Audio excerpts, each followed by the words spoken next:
ಶ್ರೀ ಗುರುಭ್ಯೋ ನಮಃ. ಹರಿ ಓಂ. ಭಾಗವತ ಸಂಪ್ರಮೋದ ಪರೀಕ್ಷಾರ್ಥಿಗಳಿಗೆ ಹಾಗೂ ಶ್ರೋತೃಗಳಿಗೆ ಸುಸ್ವಾಗತ. ಹಿಂದೆ ನಾವು 14ನೇ ಎಪಿಸೋಡ್ನಲ್ಲಿ ಸುಮಾರು 239 ಪ್ರಶ್ನೆಗಳನ್ನು ಚಿಂತನೆ ಮಾಡಿದ್ವಿ. ಈಗ 15ನೆಯ ಎಪಿಸೋಡ್ನಲ್ಲಿ 240 ಪ್ರಶ್ನೆಯಿಂದ ವಿಷಯವನ್ನು ಮುಂದುವರಿಸೋಣ. ಒಂದು ಪ್ರಸಂಗದಲ್ಲಿ ಕೃಷ್ಣನ ತಂದೆ ನಂದಗೋಪನನ್ನು ವರ್ಣಲೋಕಕ್ಕೆ ಆ ವರ್ಣ ಸೈನಿಕರು ಎಳೆದುಕೊಂಡು ಹೋಗಿಬಿಡ್ತಾರೆ. ಯಾಕೆ, ಏನಾಯಿತು? ಒಂದು ಏಕಾದಶಿ ಉಪವಾಸ ಮಾಡಿದ್ದ ಯಾರು? ನಂದ. ಮರು ದಿವಸ ಸಾಧನಿ ದ್ವಾದಶಿ ಇತ್ತು. ಬೇಗ ಪೂಜೆ ಪಾರಣೆ ತಯಾರಿ ಮಾಡ್ಕೊಳ್ಬೇಕು ಅಂತ ಹೇಳಿ ಆತುರದಿಂದ ಅವಸರದಿಂದ ಮಧ್ಯರಾತ್ರಿಯಲ್ಲೇ ಸ್ನಾನಕ್ಕೆ ಹೋಗಿಬಿಟ್ಟ. ಒಮ್ಮೊಮ್ಮೆ ಹೀಗಾಗ್ತದೆ. ಮರುಸ ಏಕಾದಶಿ ಬೆಳಗ್ಗೆ ಬೇಗೆಲ್ಲ ಪೂಜೆ ಆಗಬೇಕು, ನೈವೇದ್ಯ ಆಗಬೇಕು, ಪಾರಣೆ ಆಗಬೇಕು ಅಂತೆಲ್ಲ ವಿಚಾರ ಮಾಡಿಕೊಂಡು ಹಿಂದಿನ ದಿವಸ ತಯಾರಿ ಮಾಡ್ಕೊಳ್ತಕ್ಕದ್ದು. ಏಕಾದಶಿ ಬೆಳಗ್ಗೆಯಲ್ಲೇ ಪ್ರಾರಂಭ, ಮರುಸು ತಯಾರಿ, ಹರಿನಾಮಸ್ಮರಣೆ, ಶಾಸ್ತ್ರಶ್ರವಣ ಇದೆಲ್ಲ ದೂರ ಉಳಿತು. ನಾಳೆ ದ್ವಾದಶಿ, ಅಡುಗೆ ಏನಾಗಬೇಕು, ಬೇಗ ಮಾಡುವಂಥದ್ದು ಐಟಮ್ಗಳು ಯಾವಿವೆ, ಸ್ವೀಟ್ ಏನು ಮಾಡ್ಬೋದು, ಹೀಗೆಲ್ಲ ಅದೇ ಚಿಂತೆ, ಅದೇ ಯೋಚನೆ, ಅದರದ್ದೇ ತಯಾರಿ. ಹಾಗೆ ತಯಾರಿ ಮಾಡ್ಕೊಂಡಿರ್ತಾರೆಲ್ಲ, ಬೇಳೆ ಕಾಳುಗಳು ಮತ್ತೇನೋ ಧಾನ್ಯಗಳೆಲ್ಲ ತಯಾರು ಮಾಡ್ಕೊಂಡಿರ್ತಾರೆ. ಎಲ್ಲ ರೆಡಿ ಆಗಿರ್ತದೆ. ತಡ ಯಾಕಿನ್ನು? ರಾತ್ರಿ 11 ಗಂಟೆನೋ 12 ಗಂಟೆನೋ ಆಗಿರ್ತದೆ ಎಲ್ಲ ರೆಡಿ ಮಾಡ್ಕೊಳ್ಳುವಾಗ. ತಡ ಯಾಕಿನ್ನು? ಸ್ನಾನ ಮಾಡಿಬಿಟ್ರಾಯ್ತು, ಮತ್ತು ಮಾಡೇ ಬಿಡೋದು. ಹಾಗೆ ಮಾಡಿಬಿಡ್ತಾರೆ. ಮಾಡಿ ಕೂಡುದು ಅಂತ ಅರ್ಥ. ಆ ರೀತಿ ಇವನು ಹಾಗೆ ಮಾಡಿದ. ಮಧ್ಯರಾತ್ರಿಯ ವೇಳೆ ಸ್ನಾನವನ್ನು ಮಾಡಿದ. ಈ ಮಧ್ಯರಾತ್ರಿ ವೇಳೆ ಅಂದರೆ ಅಸುರ ವೇಳೆ ಅಂತ ಕರೀತಾರೆ ಅದನ್ನು. ಆಸುರಿ ವೇಳೆ, ರಾಕ್ಷಸರು ಓಡಾಡ್ತಕ್ಕಂಥ ಸಮಯ ಅದು. ಅದಕ್ಕೆ ನಿಶಾಚರರು ಅಂತ ಕರೀತಾರೆ ರಾಕ್ಷಸರಿಗೆ.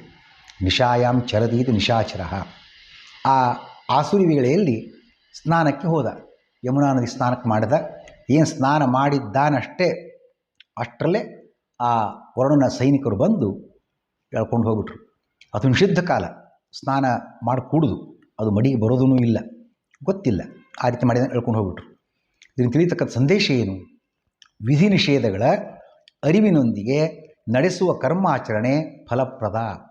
ಯಾವುದೇ ಕಾರ್ಯವನ್ನು ಮಾಡುವಾಗ ಯಾವುದನ್ನು ಮಾಡಬೇಕು, ಹೇಗೆ ಮಾಡಬೇಕು, ಶಾಸ್ತ್ರ ಹೇಳಿಕೊಟ್ಟಿದೆ. ಆ ಪ್ರಕಾರ ನಡೀಬೇಕು. ನಮ್ಮದೇ ಒಂದು ಸ್ವಲ್ಪ ಬುದ್ಧಿವಂತಿಕೆ ಯೋಚನೆ ಮಾಡಿ ಯೋಜಿಸಿ ಸೇರಿಸಿ ಸ್ವಂತ ವಿಚಾರ ಮಾಡಿ ಮಾಡ್ತಕ್ಕದ್ದಲ್ಲ. ಶಾಸ್ತ್ರ ಹೇಳಿದಂತೆ ನಡೀಬೇಕು.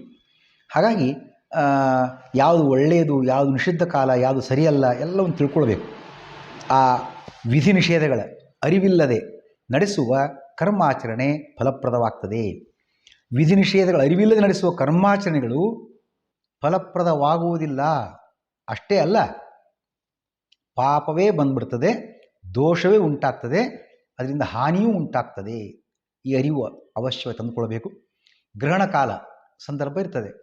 ಗ್ರಹಣ ಕಾಲದಲ್ಲಿ ಅಥವಾ ಸ್ವಲ್ಪ ಅದಕ್ಕಿಂತ ಮುಂಚೆ ಆಗಲಿ ಯಾವುದೇ ರೀತಿಯ ನೈವೇದ್ಯಕ್ಕೋ ಖಾದ್ಯಕ್ಕೋ ಪದಾರ್ಥವನ್ನು ತಯಾರಿ ಮಾಡತಕ್ಕದ್ದಲ್ಲ, ನಿಷಿದ್ಧ. ಗ್ರಹಣ ಕಾಲಕ್ಕಿಂತ ಮುಂಚೆ ಗ್ರಹಣ ಕಾಲದಲ್ಲಿ ತಯಾರು ಮಾಡಿರ್ತಕ್ಕಂಥದ್ದು ನೈವೇದ್ಯಕ್ಕೂ ಬರುವುದಿಲ್ಲ, ತಿನ್ನಲೂಬಾರದು. ಗ್ರಹಣ ಕಾಲದಲ್ಲಿ ವಿಷಯಕ್ರಮಗಳೆಲ್ಲ ಬರೋದರಿಂದ ಸ್ವಲ್ಪ ಪದಾರ್ಥ ಶುದ್ಧಿ ಕಮ್ಮಿ. ಆವಾಗ ಅದು ತಯಾರಿ ಮಾಡತಕ್ಕದ್ದಲ್ಲ. ಇಷ್ಟೇ ಅಲ್ಲ, ದೇವರ ಪೂಜೆಗೂ ಸಹಿತ ಕೆಲವು ಫಲ ಪುಷ್ಪ ತರಕಾರಿಗಳು ನಿಷಿದ್ಧವಾಗಿವೆ. ದೇವರ ಪೂಜಾದಿಗಳಿಗೂ ಸಹಿತ ಎಲ್ಲ ಹೂಗಳನ್ನು ಏರಿಸ್ತಕ್ಕದ್ದಲ್ಲ, ಎಲ್ಲ ಫಲ ತರಕಾರಿಗಳನ್ನು ನೈವೇದ್ಯಕ್ಕೆ ಬಳಸ್ತಕ್ಕದ್ದಲ್ಲ. ತಿಳ್ಕೊಳ್ಬೇಕದನ್ನು. ಯಾವುದು ಶುದ್ಧ, ಯಾವುದು ಅಶುದ್ಧ, ಪದಾರ್ಥ ಶುದ್ಧಿಯ ಕ್ರಮವನ್ನು ತಿಳ್ಕೊಂಡು ಕಾರ್ಯವನ್ನು ಮಾಡಿದಾಗ ಅದು ಶ್ರೇಷ್ಠ ಫಲಪ್ರದ ಆಗ್ತದೆ. ಇದು ಅರಿವಿಗೆ ಬರಲಿಲ್ಲ ಅಂತಂದರೆ ಮಾಡಿದ್ದೇ ಪೂಜೆ ಅಂತ ಅನ್ನೋದಂಗಿತ್ತು ಅಂದರೆ ಅದು ಪೂಜೆ ಆಗೋದಿಲ್ಲ. ಪೂಜಿ, ಉತ್ತರ ಕರ್ನಾಟಕದಲ್ಲಿ ಪೂಜೆ ಕರೀತಾರೆ, ಸೊನ್ನೆಗೆ ಪೂಜೆ ಆಗ್ತದೆ ಅಷ್ಟೇ. ಅದರಿಂದ ಪಾಪವೇ ಬರ್ತದೆ.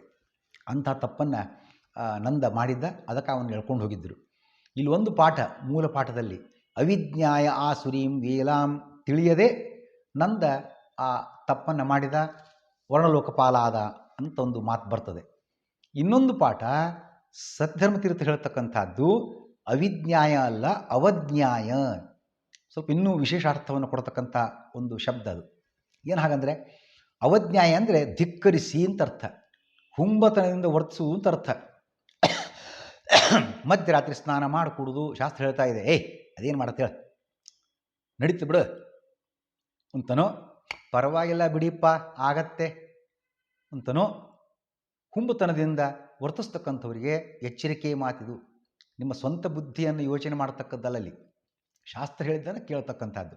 ಹಾಗಾಗಿ ಅವಿಜ್ಞಾಯ ಅಂತನ್ನುವಾಗ ತಿಳಿಯದೇ ಮಾಡಿರ್ತಕ್ಕಂಥ ತಪ್ಪು ಅಂತ ಅರ್ಥ, ಅದು ಒಂದು ಸಾಮಾನ್ಯ ತಪ್ಪು. ಇದು ಅವಜ್ಞಾಯ ಅಂದರೆ ಗೊತ್ತಿದ್ದು ಪರ್ಪಸ್ಲಿ ಮುದ್ದಾಮ್ ಮಾಡ್ತಾ ಇದ್ದಾನೆ, ಧಿಕ್ಕರಿಸಿ ಮಾಡ್ತಾ ಇದ್ದಾನೆ ಅಂತ ಅರ್ಥ. ಇದಕ್ಕೆ ಹೆಚ್ಚಿನ ಪಾಪ. ಅದಕ್ಕೆ ಸ್ವಲ್ಪ ಎಚ್ಚರಿಕೆಯಿಂದ ನಾವು ಕಾರ್ಯ ಸಾಧನೆ ಮಾಡಬೇಕು ಅಂತ ಈ ಮೂಲಕ ತಿಳಿಯಬಹುದಾಗಿದೆ. ಮುಳುಗಿದ ಸ್ನಾನಕ್ಕೆ ಅಂತ ಎಳ್ಕೊಂಡು ಹೋಗಿಬಿಟ್ರು ನಂದಗೋಪನನ್ನು ವರ್ಣಲೋಕಕ್ಕೆ. ಆಗ ಗೊಲ್ಲರಲ್ಲಿ ಏನು ಮಾಡಿದರು, ಎಲ್ಲರೂ ಕೂಡ ನೀರಲ್ಲಿ ಮುಳುಗಿ ಹೋದ ನಂದಗೋಪನನ್ನು ಕಾಪಾಡು ಕೃಷ್ಣ ಕೃಷ್ಣ ರಾಮ ರಾಮ ಕೃಷ್ಣ ಕೃಷ್ಣ ರಾಮ ಅಂತ ಕೂಗಾಡಿದ್ರು. ಏನು ಕೂಗಾಡಿದರು, ಕೂಡಲೇ ಭಗವಂತ ಧಾವಿಸಿ ಬಂದ, ವರ್ಣಲೋಕಕ್ಕೇ ಬಂದ. ತನ್ನ ಲೋಕಕ್ಕೆ ಬಂದಿರೋ ಭಗವಂತನ ನೋಡಿ ಕಾಣ್ತಾನೆ ವರುಣ. ಅವನಿಗೆ ಆಶ್ಚರ್ಯವಾಯಿತು, ಒಂದಷ್ಟು ದುಃಖವಾಯಿತು, ಯಾಕಿಂತ ಏನು ತಪ್ಪಾಗಿದೆ ಅಂತಕೊಂಡು ಅಂತ ವಿಷಯ ಗೊತ್ತಾಯಿತು. ಆಗ ಭಗವಂತ ಅವನಿಗೆ ಹೇಳ್ತಾನೆ, ನನ್ನ ಮೂರ್ಖ ಸೇವಕ, ಗೊತ್ತಿಲ್ಲ ಅವನಿಗೆ ಕೃಷ್ಣನ ತಂದೆ ಅಂತ, ತಪ್ಪು ಮಾಡಿಬಿಟ್ಟಿದ್ದಾನೆ, ಅದಕ್ಕಾಗಿ ಆ ತಪ್ಪನ್ನು ಕ್ಷಮಿಸಿ ಅನುಗ್ರಹಿಸು ಅಂತ ಹೇಳಿ ಆ ನಂದಗೋಪನನ್ನು ಕೃಷ್ಣನಿಗೆ ಒಪ್ಪಿಸ್ತಾನೆ. ಕೃಷ್ಣನನ್ನು ಸ್ತೋತ್ರ ಮಾಡಿದ ಭಗವಾನ್ ಅಂತೆಲ್ಲ ಎಂದು ಮುಂತಾಗಿ. ಯಾಕೆ ಭಗವಂತ ಕೃಷ್ಣನಿಗೆ ಭಗವಾನ್ ಅಂತ ಕರೀತಾರೆ ಅನ್ನೋ ಮಾತನ್ನು ಈಗ ಸಾಕಷ್ಟು ಸಲ ಬಂದದ್ದಾಗಿದೆ. ಐಶ್ವರ್ಯಸ್ಯ ಸಮಗ್ರಸ್ಯ ವೀರ್ಯಸ್ಯ ಯಶಸ್ಶ್ರಿಯ ಜ್ಞಾನ ವಿಜ್ಞಾನಯೋಶ್ಚೈವ ಷಣ್ಣಾಂ ಭಗ ಇತೀರಣಾತ್. 6 ಸಮಗ್ರವಾದ ಐಶ್ವರ್ಯ, ವೀರ್ಯ, ಶ್ರಿಯ, ಶ್ರೀ ಅಂದರೆ ಸಂಪತ್ತು, ಕಾಂತಿ, ಜ್ಞಾನ, ವಿಜ್ಞಾನ, ಇವು 6 ಸೇರಿದಾಗ ಅದಕ್ಕೆ ಭಗ ಅಂತ ಹೆಸರು. ಅದು ಉಳ್ಳವನು ಭಗವಂತ ಅಂತ ಸಂಬೋಧನೆಯನ್ನು ಮಾಡಿದ್ದಾನೆ. ಕೃಷ್ಣನು ಏಕೆ ಬ್ರಹ್ಮ, ಅವನು ಬ್ರಹ್ಮ ಅಂತ ಕೂಡ ಕರೆದ, ನೀನು ಪರಬ್ರಹ್ಮ ಅಂತೇಳಿ. ಯಾಕೆ ಬ್ರಹ್ಮ, ಅತ ಕಸ್ಮಾದುಚಿತೆ ಪರಂ ಬ್ರಹ್ಮೇತಿ. ವೇದ ಹೇಳ್ತಾ ಇದೆ ಬ್ರಹ್ಮತಿ ಬ್ರಹ್ಮಯತಿ ಚ. ಮತ್ತೊಂದು ವೇದ ಹೇಳ್ತದೆ ಬೃಹಂತೋ ಹಿ ಅಸ್ಮಿನ್ ಗುಣಾಃ. ಭಗವಂತನಿಗೆ ಬ್ರಹ್ಮ ಅಂತ ಯಾಕೆ ಹೆಸರು ಅಂತಂದರೆ, ಇವನಲ್ಲಿ ಗುಣಗಳು ದಟ್ಟವಾಗಿವೆ. ಹೇಗೆ ಬಟ್ಟೆಯಲ್ಲಿ ಅಡ್ಡಕ್ಕೆ ಉದ್ದಕ್ಕೆ ಆ ನೂಲುಗಳು ಸೇರಿಕೊಂಡಾಗ, ದಟ್ಟವಾಗಿ ಸೇರಿಕೊಂಡಾಗ ಗಟ್ಟಿಯಾಗಿರ್ತದೆ, ಹಾಗೆ ಭಗವಂತನ ಗುಣಗಳು ದಟ್ಟವಾಗಿವೆ. ಬೃಹಂತೋ ಹಿ ಅಸ್ಮಿನ್ ಗುಣಾಃ, ಅದಕ್ಕಾಗಿ ಬ್ರಹ್ಮ ಆ ಭಗವಂತನಿಗೆ ಹೆಸರು ಬಂದಿದೆ ಅನ್ನೋ ಮಾತನ್ನು ಕೂಡ ನೋಡ್ತಕ್ಕಂಥದ್ದು. ಸಕಲ ಗುಣ ಗಣ ಪರಿಪೂರ್ಣ ನಾದವನು ಕೃಷ್ಣ, ಅದಕ್ಕಾಗಿ ಬ್ರಹ್ಮ. ಕೃಷ್ಣನನ್ನು ಪರಮಾತ್ಮ ಅಂತ ಕರೆದ ವರುಣದೇವ. ಯಾಕೆ, ಎಲ್ಲವನ್ನು ಪಡೆದಿರುವ, ಎಲ್ಲವನ್ನು ನುಂಗುವ, ಅಂದರೆ ಪ್ರಳಯ ಕಾಲ ಅಂತ ಅರ್ಥ, ಎಲ್ಲವನ್ನ ಸ್ವೀಕಾರ ಮಾಡ್ತಾನೆ, ನುಂಗಿ ಹಾಕಿಬಿಡ್ತಾನೆ ಭಗವಂತ. ಎಲ್ಲ ವಿಷಯ ಪದಾರ್ಥಗಳನ್ನು ಅನುಭವಿಸುವ ಮತ್ತು ಎಲ್ಲ ಕಡೆ ವ್ಯಾಪ್ತನೂ ಆಗಿರ್ತಕ್ಕಂಥ ವ್ಯಕ್ತಿ ಭಗವಂತ ಆಗಿದ್ದಾನೆ. ಅದಕ್ಕಾಗಿ ಭಗವಂತನಿಗೆ ಪರಮಾತ್ಮ ಅಂತ ಕರೆಯಲಾಗ್ತಾ ಇದೆ. ಯಚ್ಚಾಪ್ನೋತಿ ಯದಾದತ್ತೆ ಯಚ್ಚ ಅತ್ತಿ ವಿಷಯಾನಿಹ ಯಚ್ಚಾಸ್ಯ ಸಂತತೋ ಭಾವಃ ತಸ್ಮಾದಾತ್ಮೇತಿ ಭಣ್ಯತೆ. ಅದಕ್ಕಾಗಿ ಭಗವಂತನಿಗೆ ಆತ್ಮ ಅಂತ, ಎಲ್ಲ ಕಡೆ ವ್ಯಾಪ್ತನಾಗಿದ್ದಾನೆ, ಪ್ರಳಯ ಕಾಲದ ಎಲ್ಲವನ್ನು ಕೂಡ ನುಂಗುತ್ತಾನೆ, ಅಂದರೆ ಸಂಹಾರವನ್ನು ಮಾಡ್ತಾನೆ, ಇತ್ಯಾದಿ ಕಾರಣಗಳಿಂದ ಆತ್ಮ ಅಂತ ಕರೆಯತಕ್ಕಂಥದ್ದು. ಪರಮಾತ್ಮ ಅಂತ ಪರಮ ಆತ್ಮ, ಶ್ರೇಷ್ಠ ವ್ಯಕ್ತಿ, ಅದಕ್ಕಾಗಿ ಭಗವಂತನಿಗೆ ಕೃಷ್ಣನಿಗೆ ಪರಮಾತ್ಮ ಅಂತ ಹೆಸರು. ಇದರ ಇನ್ನೊಂದು ಅರ್ಥ ಏನು, ಪರಮಾತ್ಮ ಅಂತಂದರೆ ಲಕ್ಷ್ಮೀಪತಿ ಅಂತ ಒಂದು ಅರ್ಥ, ಮತ್ತೊಂದು ಅರ್ಥ ಈಗ ಹೇಳಿದ ಒಂದು ಅರ್ಥ ಬೇರೆ. ಯಾಕೆ, ಹೇಗೆ, ಪರಮಾತ್ಮ, ಪರಮ, ಪರ ಅಂದರೆ ಶ್ರೇಷ್ಠ ಅಂತ ಅರ್ಥ, ಮಾ ಅಂದರೆ ಲಕ್ಷ್ಮೀದೇವಿ, ಇಂದಿರಾ ಲೋಕಮಾತಾ ಮಾ ರಮಾ ಮಂಗಲ ದೇವತಾ ಅಮರಕೋಶ. ಮಾ ಅಂದರೆ ಲಕ್ಷ್ಮೀದೇವಿ ಅಂತ ಅರ್ಥ. ಪರ ಚ ಸಾ ಮಾ ಚ ಪರಮ, ಪರ ಅತ್ಯುತ್ಶ್ರೇಷ್ಠವಾಗಿರತಕ್ಕ ಜಗನ್ಮಾತೆ ಅಂತ ಅರ್ಥ. ಆ ಜಗನ್ಮಾತೆಗೆ ಪತಿಯಾಗಿರ್ತಕ್ಕಂಥವನು ಭಗವಂತ. ಸೊ ಪರಮಾಯಾಹ ಪತಿ ಪರಮಾಪತಿ ಪರಮಾತ್ಮ. ಹಾಗಾಗಿ ಲಕ್ಷ್ಮೀಪತಿ ಅಂತ ಒಂದು ಮತ್ತೊಂದು ಅರ್ಥ ಕೂಡ ನೋಡ್ತಕ್ಕಂಥದ್ದು.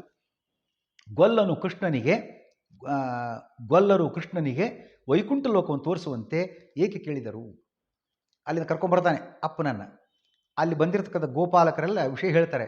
ತಾವು ನೋಡಿದ ವರ್ಣಲೋಕ, ಅಲ್ಲಿಯ ವೈಭವ, ಅಲ್ಲಿಯ ಸೌಂದರ್ಯ, ಸಂಪತ್ತು ಎಲ್ಲ ಉಳಿದ್ರು ಹೇಳ್ತಾರೆ. ನಾವು ಆ ಲೋಕಕ್ಕೆ ಹೋಗಿದ್ವಿ, ಎಲ್ಲ ಕೃಷ್ಣ ನಮ್ಮನ್ನು ಕರ್ಕೊಂಡು ಹೋಗಿದ್ದ, ವರ್ಣಲೋಕ ವೈಭವನೇ ಬೇರೆ, ಹಾಗೆ ಹೀಗೆ ಅಂತ ಎಲ್ಲರೂ ಗಂಟು ಬಿದ್ದರು ಭಗವಂತನಿಗೆ. ನಮಗೂ ಕೂಡ ನಿನ್ನ ಲೋಕವನ್ನು, ವೈಕುಂಠ ಲೋಕವನ್ನು ತೋರಿಸು. ಕೃಷ್ಣನು ಗೊಲ್ಲರ ಬೇಡಿಕೆಯನ್ನು ಒಪ್ಪಿದನೇ. ಹೌದು, ಆಯಿತು, ನಿಮಗೂ ತೋರಿಸ್ತೇನೆ ವೈಕುಂಠ ಲೋಕವನ್ನು ಅಂತ ಹೇಳಿದೆ. ಆದರೆ ಹೇಗೆ ಸಾಧ್ಯ ಇದು? ಜ್ಞಾನಿಗಳಿಗೆ ವೈಕುಂಠ ಲೋಕ ಪ್ರಾಪ್ತಿ, ಇಂತಹ ಗೊಲ್ಲರಿಗೆ, ದನ ಕಾಯುವವರಿಗೆ ಅಲ್ಲ. ಹಾಗಾಗಿ ಹೇಗೆ ಭಗವಂತ ವೈಕುಂಠ ದರ್ಶನ ಅವರಿಗೆ ಮಾಡಿಸಿದ ಅನ್ನೋ ಮಾತನ್ನು ನೋಡುವಂತಾಗಿದ್ದರೆ, ಶ್ರೀಮದ್ ಆಚಾರ್ಯರು ಹೇಳ್ತಾರೆ, ಕೃಷ್ಣ ಗೊಲ್ಲರನ್ನು ಯಮುನಾ ನದಿ ಮೊದಲು ಕರ್ಕೊಂಡು ಹೋದ. ಬ್ರಹ್ಮಹ್ರದ ಅಂತ ಒಂದು ಸ್ಥಳ. ಮುಂದೆ ಅಕ್ರೂರನು ಕೂಡ ಕೃಷ್ಣ ಬಲರಾಮರನ್ನು ಗೋಕುಲದಿಂದ ಮಥುರೆಗೆ ಕರ್ಕೊಂಡು ಹೋಗುವಾಗ ದಾರಿಯಲ್ಲಿ ಬರತಕ್ಕಂಥ ಒಂದು ಸ್ಥಳ ಅದು. ಅಲ್ಲಿ ಸ್ನಾನಕ್ಕೆ ಅಂತ ಇಳಿದಿದ್ದ ಬ್ರಹ್ಮಹ್ರದದಲ್ಲಿ. ಅದೇ ಜಾಗದಲ್ಲಿ ಇವ್ರನ್ನ ಕರ್ಕೊಂಡು ಹೋದ. ಅಲ್ಲಿ ಸ್ನಾನವನ್ನು ಮಾಡಿಸಿದ, ದಿವ್ಯ ನೇತ್ರಗಳನ್ನು ಕೊಟ್ಟ, ಆಮೇಲೆ ವೈಕುಂಠ ದರ್ಶನವನ್ನು ಮಾಡಿಸಿದ್ದಾನೆ. ಇದೇ ಕಣ್ಣಿನಿಂದ, ಇದೇ ರೀತಿಯಿಂದ ಅಲ್ಲ. ಅರ್ಜುನ ಹೇಳಿದ, ನನ್ನ ದಿವ್ಯ ರೂಪ ನೋಡಬೇಕು ಅಂತಾಗಿದ್ದರೆ ಈ ಸಾದಾ ಚರ್ಮದ ಕಣ್ಣಿನಿಂದ ಸಾಧ್ಯ ಇಲ್ಲ.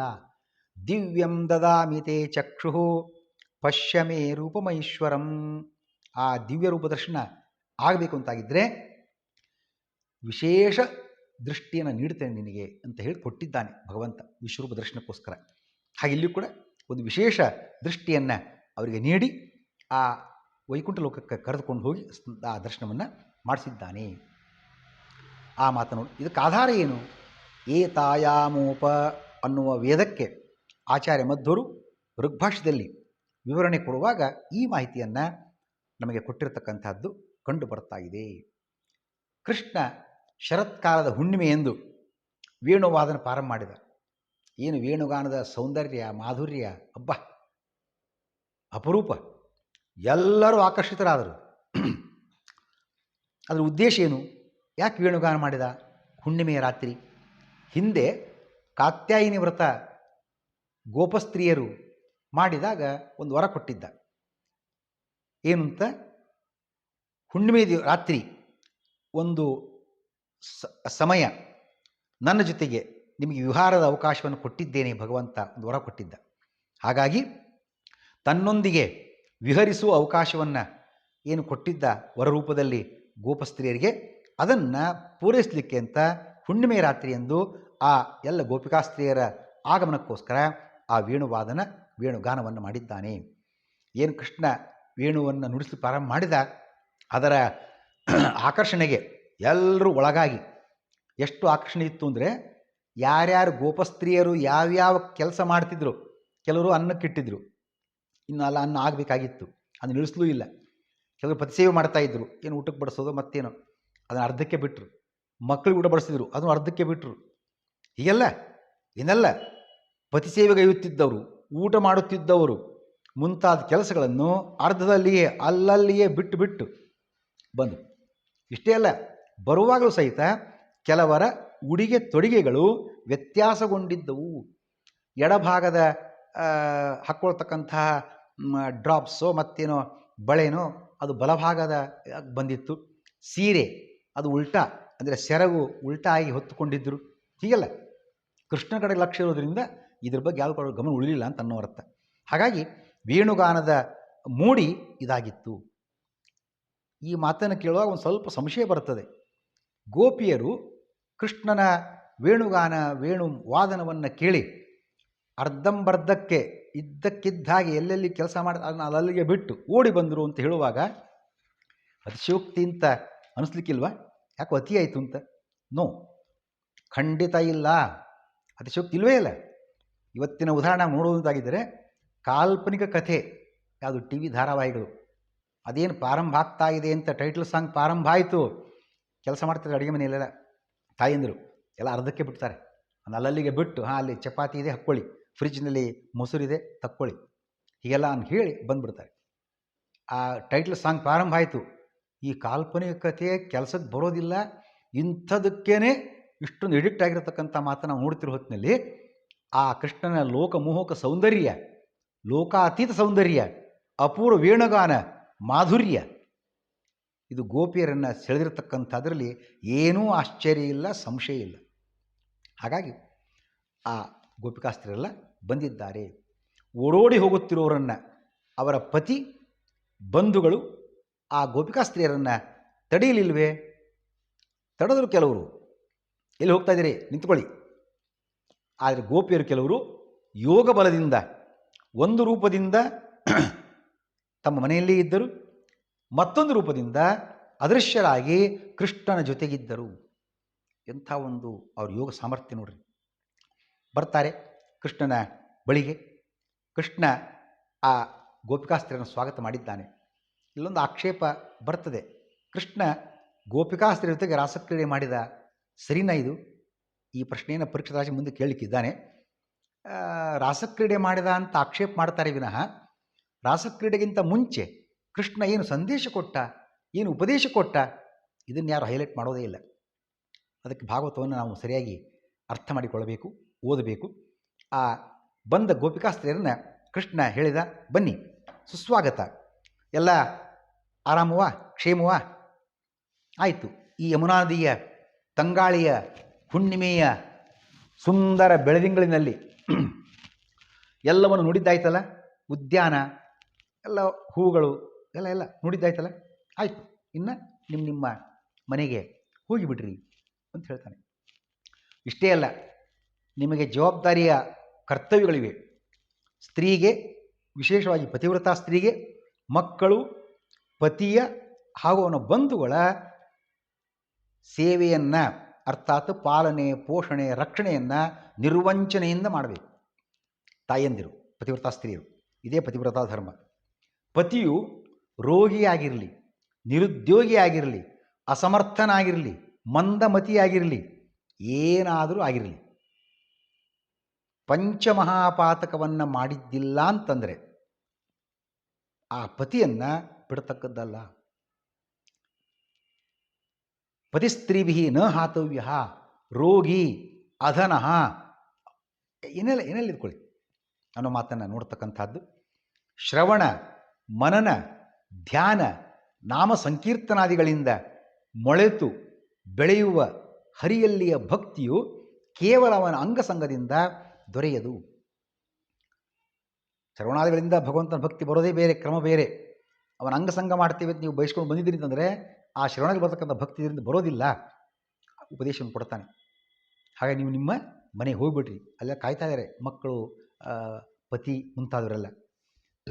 ಕೃಷ್ಣನ ಉಪದೇಶದಿಂದ ತಿಳಿದು ಬರುವ ಸಂದೇಶ ಏನು? ವಿವಾಹಿತ ಸ್ತ್ರೀಗೆ ಪತಿಯೇ ದೇವರು.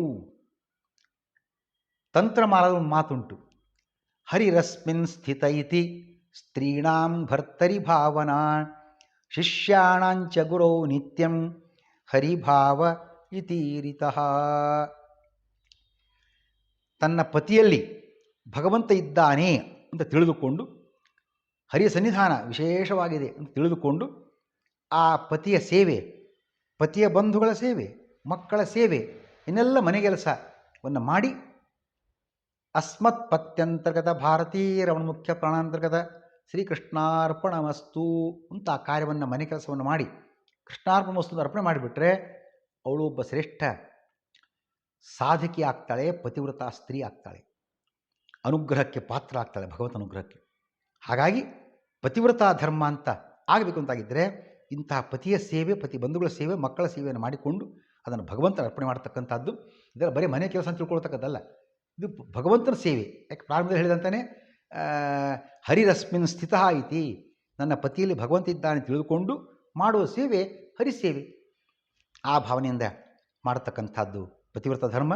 ಧರ್ಮಾಧಿಕಾರಿಗಳಿಗೆ ಪತಿಗೆ ಅನುಕೂಲಕರಳಾಗಿರಬೇಕು. ಏನು ಪೂಜಾ ಕಾರ್ಯ ಮತ್ತು ಧರ್ಮ ಕಾರ್ಯ, ಯಜ್ಞ, ಯಾಗ ಇದೆಲ್ಲ ಹೇಳ್ತಿರ್ತಾನೆ. ತಾನು ಸಹಕಾರವನ್ನು ಕೊಟ್ಟು ಅದನ್ನು ಮುನ್ನಡೆಸುವ, ಸಂಪೂರ್ಣಗೊಳಿಸುವ ಕಾರ್ಯವನ್ನು ಅವಳು ಮಾಡಬೇಕಾಗ್ತದೆ. ಮಹಾಭಾರತ ಕೂಡ ಒಂದು ಗಮನಕ್ಕೆ ತಂದು ಕೊಡ್ತಾ ಇದೆ. ಯತ್ರಾನುಕೂಲ್ಯಂ ದಂಪತ್ಯೋ ತ್ರಿವರ್ಗಸ್ತತ್ರ ವರ್ಧತೆ ಸ್ತ್ರೀಭಿ ಭರ್ತೃವಚ ಕಾರ್ಯಂ ಏಷ ಧರ್ಮ ಸನಾತನಃ. ದಂಪತಿಗಳಲ್ಲಿ ಸಾಮರಸ್ಯ ಇತ್ತು ಅಂತಂದರೆ ಧರ್ಮ, ಅರ್ಥ, ಕಾಮ ಈ ಮೂರು ಪುರುಷಾರ್ಥಗಳನ್ನು ಸಾಧಿಸಿಕೊಳ್ಳಬಹುದಾಗಿದೆ. ಅವರಲ್ಲಿ ಸಾಮರಸ್ಯ ಬೇಕು. ವೈಮನಸ್ಸಿದ್ರೆ ಕೆಲಸ ಆಗೋದಿಲ್ಲ. ಸಾಮರಸ್ಯ ಇದ್ದಾಗ, ಸಹಕಾರ ಇದ್ದಾಗ ತ್ರಿವರ್ಗ ಸಾಧನೆ ಅತ್ಯಂತ ಯಶಸ್ವಿಯಾಗ್ತದೆ. ಹಾಗಾಗಿ ಪತಿವ್ರತಾ ಸ್ತ್ರೀ ಆಗಲೇ ಹೇಳಿದಂತೆ ಅಸ್ಮತ್ ಪತ್ಯಂತರ್ಗತ ಭಾರತೀಯರಮಣ ಮುಖ್ಯ ಪ್ರಾಣಾಂತರ್ಗತ ಶ್ರೀ ವಿಷ್ಣು ಪ್ರೇರಣೆಯ ಶ್ರೀ ವಿಷ್ಣು ಪ್ರೀತ್ಯರ್ಥಂ ಅಂತ ಸಂಕಲ್ಪವನ್ನು ಮಾಡಿ ಕಾರ್ಯವನ್ನು ಮಾಡಬೇಕು. ಇದೇ ಪ್ರಾಪರ್ ಚಾನಲ್, ಸರಿಯಾದ ಕಾರ್ಯನಿರ್ವಹಣೆಯ ಕ್ರಮ ಎಂಬತಕ್ಕ ಮಾತನ್ನು ಗಮನಿಸಬೇಕಾಗಿದೆ. ಇಷ್ಟೇ ಅಲ್ಲ, ಸತಿಯಾಗಿರ್ತಕ್ಕಂಥವಳಿಗೆ ಯಾವುದೇ ವ್ರತ, ಉಪವಾಸ ಏನೆಲ್ಲ ಕಾರ್ಯಗಳನ್ನು ಮಾಡುವಾಗ ಶಾಸ್ತ್ರ ಒಂದು ಕ್ರಮ ವಿಧಾನ ಮಾಡಿದೆ. ಏನು ಅಂತ, ಪತಿಯ ಆಜ್ಞೆಯನ್ನು ಪಡೆದುಕೊಂಡು, ಪತಿಯ ಆಜ್ಞೆ ಗುರುಗಳ ಆಜ್ಞೆ ಪಡೆದುಕೊಂಡು ಆ ಕಾರ್ಯದಲ್ಲಿ ತೊಡಗಬೇಕು ಅನ್ನೋ ಮಾತನ್ನು ಕೂಡ ನೋಡ್ತಕ್ಕಂಥದ್ದು. ಕಾರಣ ಇದು, ಇಬ್ಬರ ಸಹಕಾರ, ಇಬ್ಬರ ಸಾಮರಸ್ಯ ಇದ್ದಾಗ ಆಗ ಹೇಳಿದಾಗೇ ತ್ರಿವರ್ಗ ಸಾಧನೆ ಸುಲಭ ಆಗತಕ್ಕಂಥದ್ದು. ಇಷ್ಟೇ ಅಲ್ಲ, ಆ ಸತಿಗೆ ಅಮಿತವಾಗಿ ಎಲ್ಲವನ್ನು ಬಟ್ಟೆ, ಪ್ರೀತಿ, ಹಣ, ಆಭರಣ ಏನೆಲ್ಲ ಅಮಿತಂ ದದಾತಿ ಮಹಾಭಾರತ ಹೇಳ್ತದೆ. ಸತಿಗೆ ಇಂತಹ ಎಲ್ಲವನ್ನು ಕೂಡ ಅಮಿತವಾಗಿ ಕೊಡ್ತಕ್ಕಂಥವ್ರು ಯಾರಾದರೂ ಇದ್ದರೆ ಅದು ಪತಿ ಮಾತ್ರ, ಉಳಿದವರು ಯಾರೂ ಅಲ್ಲ. ಇವತ್ತು ನೋಡಿರ್ಬೇಕಾದ್ರೆ ಆ ವಿವಾಹ ಮಾಡಿಕೊಟ್ಟಿರ್ತಕ್ಕಂತಹ ಕನ್ಯೆ, ಮಗಳೇ ಇರಲಿ ಮತ್ತು ಯಾರೋ, ಅವಳು ಅಕಸ್ಮಾತ್ ತವ್ರ ಮನೆಗೆ ಬಂದಿದ್ದು ಅಂದರೆ ಶ್ರಾವಣ ಮಾಸ ಮತ್ತು ಯಾವುದೋ ಕಾರ್ಯಕ್ರಮದಲ್ಲಿ ಬಾ, ಒಂದು ದಿವಸ ಶುಕ್ರವಾರ ಬಾ, ಊಟ ಮಾಡು, ಒಂದು ಪೀಸ್ ತಗೋ, ಹೋಗು ಹೋಗು, ನಿನ್ನ ಮನೆ ಅಲ್ಲಿದೆ, ಬಂದು ಹೋಗು, ಇಲ್ಲಿ ಇರುವಂತ ಯಾರು ಹೇಳೋದಿಲ್ಲ, ಇಟ್ಟುಕೊಳ್ಳೋದೂ ಇಲ್ಲ. ಆ ಸತಿಗೆ ನಿಜವಾದ ಅರ್ಥದಲ್ಲಿ ಅವಳ ಆತ್ಮೋದ್ಧಾರದ ಮಾರ್ಗ ತೆರೆದುಕೊಳ್ಳತಕ್ಕಂಥದ್ದು ಪತಿಯ ಮನೆಯಿಂದ, ಪತಿಯ ಮನದಿಂದ. ಹಾಗಾಗಿ ಪತಿಯ ಬಗ್ಗೆ ವಿಶೇಷವಾಗಿರತಕ್ಕಂಥ ಕಾಳಜಿಯನ್ನು, ಗೌರವವನ್ನು, ಪ್ರೀತಿಯನ್ನು, ಭಕ್ತಿಯನ್ನು ಇಟ್ಟುಕೊಳ್ಳಬೇಕಾಗಿದೆ. ಆ ಸತಿ ಆಗಿರತಕ್ಕಂಥ ಮಾತನ್ನು ನೋಡ್ತಕ್ಕಂಥದ್ದು ರಾಮಾಯಣದ ಸಂದರ್ಭ ಕೂಡ ನಮಗೆ ನೆನಪಿಗೆ ಬರ್ತದೆ. ರಾಮ ತನ್ನ ಚಿಕ್ಕಮ್ಮ ಅರ್ಥಾತ್ ಕೈಕೇಯ ಮಾತಿನಿಂದ ಕಾಡಿಗೆ ಹೋಗಬೇಕು ಅಂತ ನಿರ್ಣಯ ಆಗ್ತದೆ. ಹೊರಡ್ತಾನೆ. ಹೊರಡೋಕ್ಕಿಂತ ಮುಂಚೆ ಒಂದು ಮಾತು ಹೇಳೋಣ ಅಂತ ಬರ್ತಾನೆ ಸೀತೆಯ ಕೋಣೆಗೆ. ಸೀತೆ ಹೇಳ್ತಾನೆ, ನೋಡು, ಚಿಕ್ಕಮ್ಮನ ಮಾತಿನ ಪ್ರಕಾರ ನಾನು ಮಾತ್ರ ಕಾಡಿಗೆ ಹೋದರೂ ಸಾಕು, ರಾಮ ಕಾಡಿಗೆ ಹೋಗಬೇಕು, ಸೀತೆ ಬರಬೇಕು ಅಂತೇನು ಹೇಳಿಲ್ಲ. ನೀನಾಗಿ ಬರ್ತಿದ್ದಿ, ಬೇಡ, ನೀನು ಅರಮನೆಯಲ್ಲಿರು, ರಾಜಕುಮಾರಿ, ನಿನಗೆ ಕಾಡು ಆ ಕಷ್ಟ ಪರಿಚಯ ಇಲ್ಲ, ನಿನಗೆ ಬೇಡ, ಅದರ ಅವಶ್ಯಕತೆಯೂ ಇಲ್ಲ, ನೀವು ಆರಾಮಾಗಿ ಸುಖವಾಗಿ ಇಲ್ಲೇ ಇದ್ಬಿಡು ಅಂತ ಹೇಳ್ತಾನೆ. ಬಹುಶಃ ಇವತ್ತಿನವ್ರು ಯಾರಾದರೂ ಆಗಿದ್ದರೆ ಆಯಿತು ಆಗಲಿ ಅಂದ್ಬಿಡ್ತಿದ್ರೋ ಏನೋ. ನಮಗೇನು ಕಾಡ್ತಾರೆ ಕಾಡಿಗೆ ಬರಲಿಕ್ಕೆ, ನಾವು ಮನೆಯೊಳಗೆ ಆರಾಮಿದ್ದೀವಿ, phone, fan, fridge, T V, android mobile ಇಟ್ಕೊಂಡು ಆರಾಮಾಗಿರ್ತೀವಿ, ನಿಮ್ಮ ಹಣೆ ಬರ ನೀವು ಏನು ಬೇಕಾದ್ರೆ ಮಾಡ್ಕೊಳ್ಳಿ ಅಂತಿದ್ರೋ ಏನೋ ಇವತ್ತಿನ ಯಾರಾದರೂ ಆಗಿದ್ದರೆ. ಅವತ್ತಿನ ಕಾಲದ ವ್ಯಕ್ತಿಗಳು ಪತಿವ್ರತ ಶ್ರೇಷ್ಠ ವ್ಯಕ್ತಿ. ಹಾಗಾಗಿ ಹೇಳ್ತಾಳೆ ಸೀತಾಮಾತೆ ಅವಾಗ, ಪ್ರಭು, ಪತಿವ್ರತಾ ಧರ್ಮವನ್ನು ನಾನು ನಿಮಗೆ ಹೇಳಿಕೊಡ್ಬೇಕಾ? ಏನು ಪತಿವ್ರತಾ ಧರ್ಮ? ಪತಿಯಲ್ಲಿದ್ದಾನೆ, ಸತಿ ಅಲ್ಲಿ ಇರಬೇಕಾದದ್ದು ನ್ಯಾಯವಲ್ವ, ಧರ್ಮವಲ್ವ? ಈಗ ಪತಿ ಕಾಡಿನಲ್ಲಿ, ಸತಿ ನಾಡಿನಲ್ಲಿ ತಾವು ಹೇಳುವಂತೆ ಇದು ಧರ್ಮ ಆಗ್ತದ ಅಂತ ಹೇಳಿ ರಾಮನ ಬಾಯಿ ಕಟ್ಟಿಸಿ ತಾನೂ ಕೂಡ ಕಾಡಿಗೆ ಹೊರಡಲಿಕ್ಕೆ ಸಿದ್ಧಳಾಗ್ತಾಳೆ. ಪತಿಯಲ್ಲಿದ್ದಾನೆ, ಸತಿಯಲ್ಲೇ ಇರತಕ್ಕಂಥದ್ದು ಧರ್ಮವಾಗ್ತದೆ. ಅವಳಿಗೆ ಅದೇ ಶ್ರೇಯಸ್ಕರ. ಆ ಚಿಂತನೆಯನ್ನು ಸೀತಾಮಾತೆ ತಂದು ಕೊಟ್ಟಿದ್ದಾಳೆ.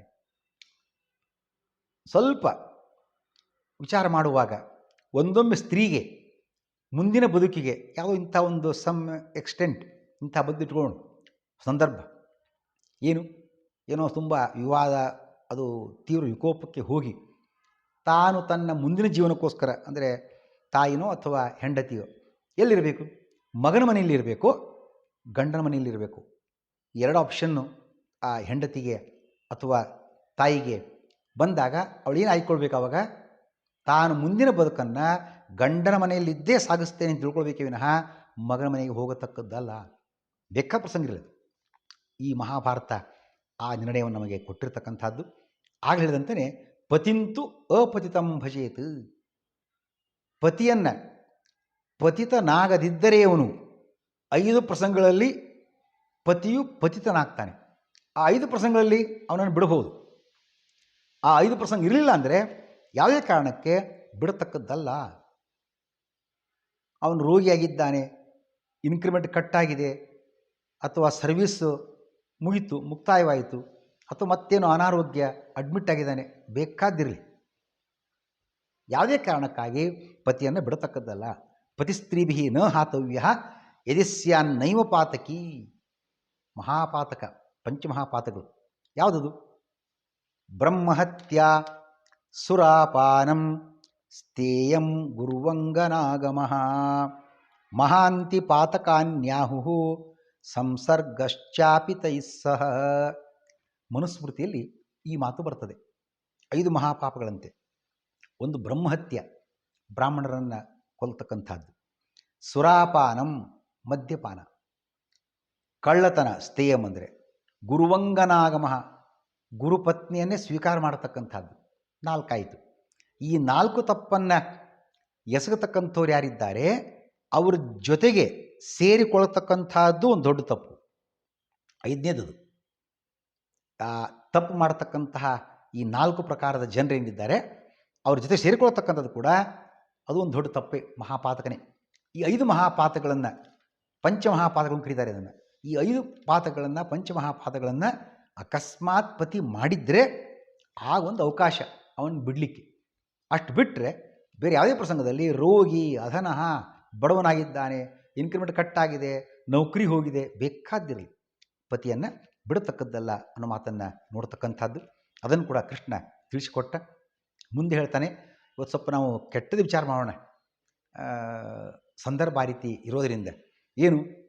ಸುಮಂಗಲಿಯಾಗಿದ್ಲು, ಮುತ್ತೈದೆಯಾಗಿದ್ಲು, ಬರಿ ಮುಂದೆ ಬರಿ, ಅರಶಿನ ಕುಂಕುಮ ತೊಗೊಳ್ರಿ, ಹೂ ತೊಗೊಳ್ರಿ, ಉಡಿ ತುಂಬಿಕೊಡ್ರಿ, ಆರತಿ ಮಾಡಿರಿ, ಎಲ್ಲ ಮುಂದೆ ಕರೀತಾರೆ. ಸನ್ಮಾನ, ಗೌರವ, ವಿಶೇಷವಾಗಿರ್ತಕ್ಕಂತಹ ಪ್ರೀತಿ ಅಭಿಮಾನ ತೋರ್ತಾರೆ. ಯಾತಕ್ಕಾಗಿ?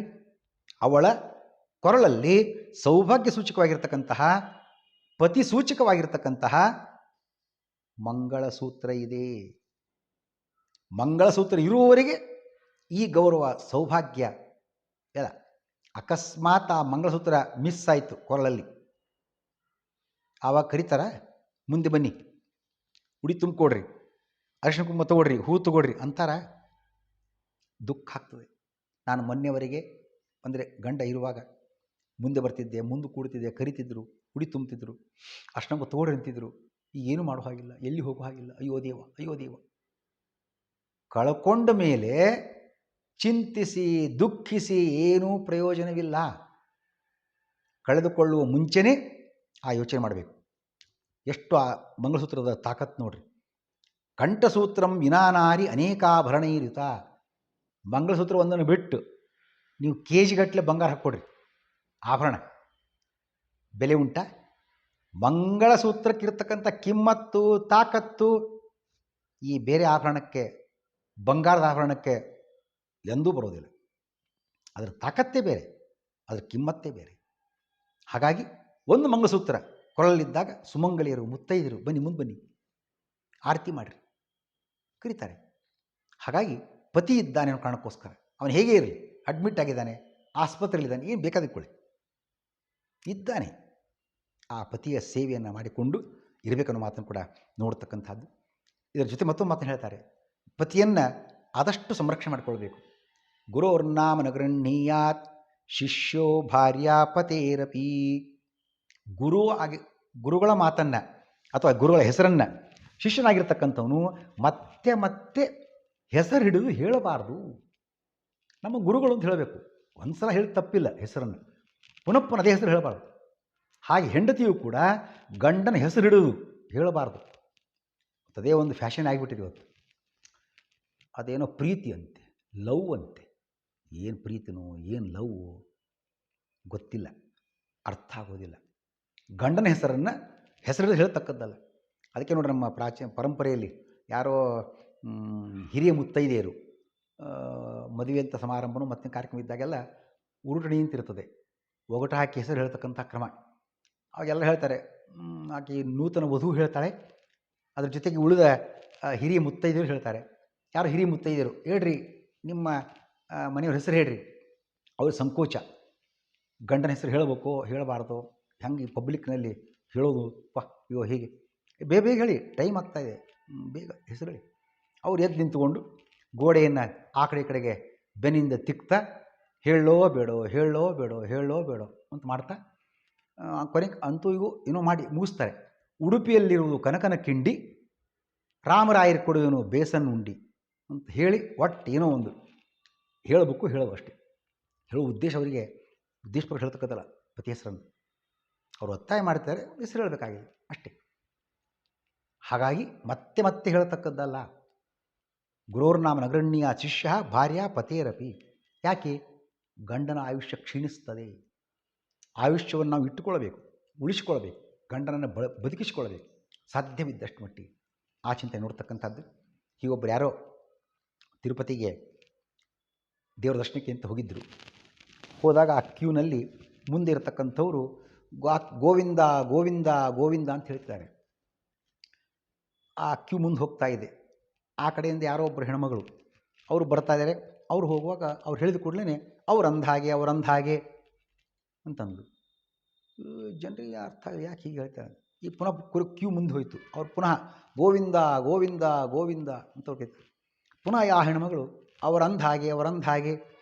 ಇವ್ರು ಕೇಳಿಬಿಟ್ರು, ಯಾಕಮ್ಮ ನೀವು ಈ ರೀತಿ ಹೇಳ್ತಾ ಇದ್ದೀರಿ? ಇಲ್ಲ ಮತ್ತೇನಿಲ್ಲ, ಮೊನ್ನೆ ಭಾಗವತ ಪಾಠದಲ್ಲಿ ಆಚಾರ್ಯರು ಹೇಳಿದ್ದಾರೆ, ಪತಿಯ ಹೆಸರನ್ನು ಹಿಡಿದು ಹೇಳಬಾರ್ದು, ಹೆಸರು ಹಿಡಿದು ಹೇಳಬಾರ್ದು ಅಂತ. ಅದಕ್ಕಾಗಿ ನಮ್ಮ ಮನೆಯವರ ಹೆಸರು ಗೋವಿಂದಾಚಾರ್ಯರು ಅಂತ, ಅದಕ್ಕಾಗಿ ಗೋವಿಂದ ಅನ್ನಬಾರ್ದಲ್ಲ, ಅದಕ್ಕಾಗಿ ನಾನು ಹಾಗೆ ಅವರಂದ ಹಾಗೆ ಅಂತ ಹೇಳಿದ್ದೀನಿ. ಈ ರೀತಿ ಅರ್ಥ ಅಲ್ಲ. ಗೋವಿಂದ ಅನ್ನೋದು ಭಗವಂತ ನಾಮಸ್ಮರಣೆ. ಅದು ಮೊನ್ನೆ ಬಂತು ಆ ವಿಷಯ. ಭಗವಂತನಿಗೆ ಗೋವಿಂದ, ಕೃಷ್ಣ ಗೋವಿಂದ ಹೆಸರು ಯಾಕೆ ಬಂತು? ಗೋ ಶಬ್ದಕ್ಕೆ 10 ಅರ್ಥಗಳು. ಅದರ ಒಡೆಯನಾಗಿರ್ತಕ್ಕಂಥವನು ಭಗವಂತ, ಅದಕ್ಕಾಗಿ ಗೋವಿಂದ.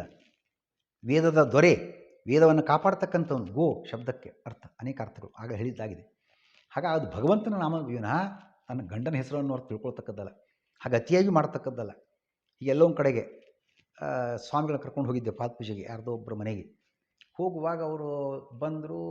ಆ ಮನೆ ಯಜಮಾನಿ ಅಂತ ಕಾಣುತ್ತೆ ಬಹುಶಃ. ಅವರು ಗುಂಡ್ಯ ಬಾರೋ ಬೇಗ ಬಾ. ಬಂದ ಗುಂಡ್ಯ. ಸ್ವಾಮಿ ಬಂದಿದ್ದಾರೆ, ನೀರು ತೊಗೊಂಡು ಬಾ ತಂದಿಟ್ಟು. ಗುಂಡ್ಯ ಹಣ್ಣು ತೊಗೊಂಬ ತಂದಿಟ್ಟು. ಗುಂಡ್ಯ ತೆಂಗಿನಕಾಯಿ ತೊಗೊಂಬ ಅವನು ತಂದಿಟ್ಟ. ಆಯ್ತಲ್ಲ, ಪಾದಪೂಜೆ ಮುಗೀತು.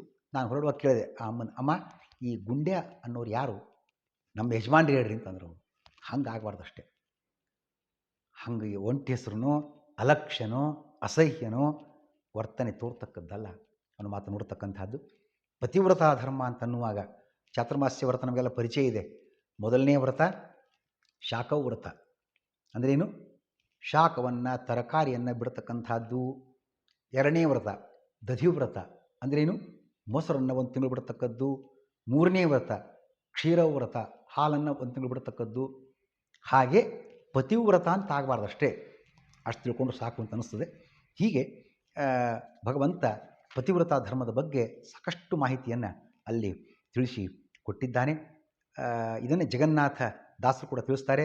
ಅರಿಶಿನ ಕುಂಕುಮ ಪುಷ್ಪಾಂಜನ ಆಭರಣ ಭೂಷಿತಳಾಗಿ ಪತಿಯೊಡನೆ ಸರಸವಾಡುವ ಸುಖ ಹರಿಗೆ ಸಮರ್ಪಿಸಿ ಹರುಷದೊಳಿಪ್ಪಳ ಮುಟ್ಟದೇ ಬನ್ನಿರೋ ಎಂದು ಸಾರಿದ ಡಂಗುರ ಯಮನು. ಅದರಂತೆ ಜಗನ್ನಾಥದಾಸ ಮತ್ತೊಂದು ನುಡಿಯನ್ನು ನಾವು ನೆನಪು ತಂದುಕೊಳ್ಳಬಹುದಾಗಿದೆ. ಗೃಹಕರ್ಮವ ಬ್ಯಾಸರದಲೆ ಪರಮೋತ್ಸಾಹದಲ್ಲಿ ಮಾಡುತ್ತ ಮೂಜಗದ ಮಹಿತನ ಸೇವೆ ಇದೇ ಎನ್ನುತ್ತಲಿ ಮೋದದಿ ಅಹರಹರ್ ಮನದಿ ಸಮರ್ಪಿಸುತ್ತಿಪ್ಪುದೇ ಫಲವಿದು ಬಾಳುವುದಕ್ಕೆ. ಇವೆಲ್ಲ ಮಾತನ್ನು ನೋಡುವಾಗ ಪತಿವ್ರತ ಧರ್ಮ ಎಷ್ಟು ಶ್ರೇಷ್ಠವಾಗಿರತಕ್ಕಂಥದ್ದು, ತಾಯಂದಿರಿಗೆ ಸಾಧನೆಯ ಮಾರ್ಗ ತೆರೆದುಕೊಂಡಿರತಕ್ಕಂಥ ಕ್ರಮ, ಇವೆಲ್ಲ ಮಾತನ್ನು ಕೃಷ್ಣ ಉಪದೇಶದಿಂದ ನಾವು ತಿಳಿದುಕೊಳ್ಳಲಿಕ್ಕೆ ಅವಕಾಶ ಇದೆ. ಶ್ರೀಕೃಷ್ಣ ನಮಸ್ತೆ.